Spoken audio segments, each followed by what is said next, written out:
Welcome back to the channel, guys. Let's get straight into today's story. British values are talked about constantly, but rarely defined honestly.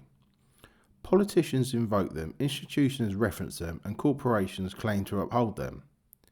Yet when ordinary people look around, many feel something fundamental has shifted. Traditions that once formed the backbone of British life are quietly sidelined, downplayed, or treated as embarrassing relics. The question people are increasingly asking is simple but uncomfortable. Are we erasing our own culture? For centuries, British values weren't abstract slogans.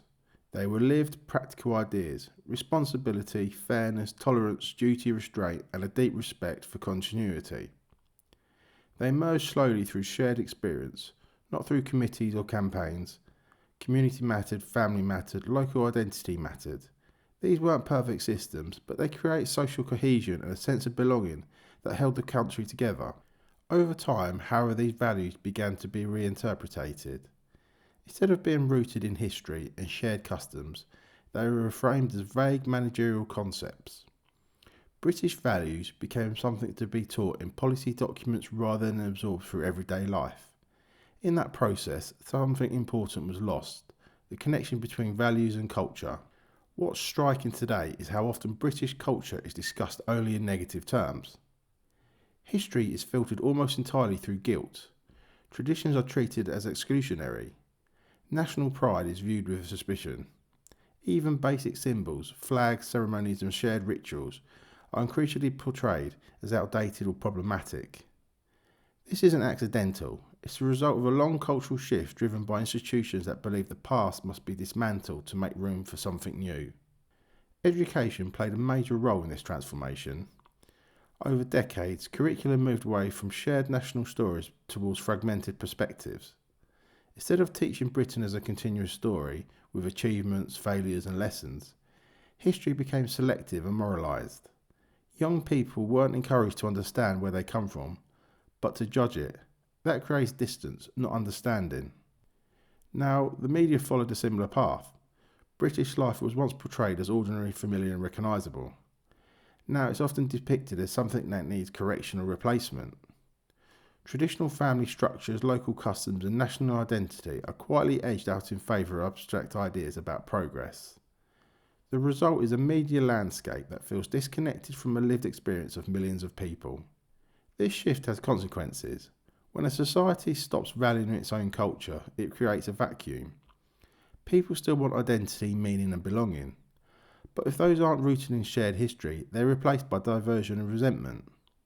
Communities fragment, trust erodes, and people are left feeling like strangers in their own country. What's often missing from the conversation is that valuing British culture doesn't mean rejecting others. Britain has always absorbed influences from around the world, but absorption is different from erasure.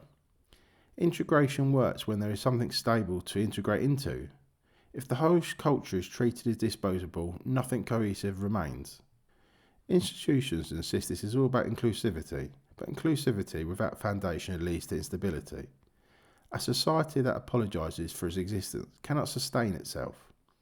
Ordinary people sense this instinctively, even if they struggle to articulate it. That's why debates about culture, identity, and values feel so charged. They're about more than symbols, they're about belonging.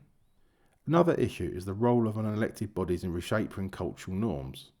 From public broadcasters to corporate HR departments, decisions about what is acceptable, visible, or celebrated are increasingly made far from public input. These choices shape culture in powerful ways, yet rarely face democratic scrutiny. Culture is being managed, not shared. Now, the irony is that many of the values now criticised as old-fashioned are exactly what holds diverse societies together: tolerance, restraint, mutual respect, and fairness under the law. These weren't imposed ideas, they've evolved. Removing their cultural roots while keeping their language hollowed them out. This isn't about nostalgia, it's about continuity. A country that forgets its own story loses confidence in its future. Britain doesn't need to erase itself to move forward. It needs honesty, balance, and the courage to defend its own cultural foundations without an apology. Because once a culture is dismantled, it doesn't get replaced with something better, it gets replaced with confusion. And that's where Britain finds itself today.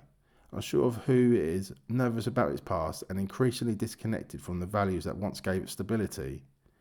Reclaiming British culture doesn't mean rejecting change, it means anchoring change in something real. The real question isn't whether a British culture should evolve, it always has.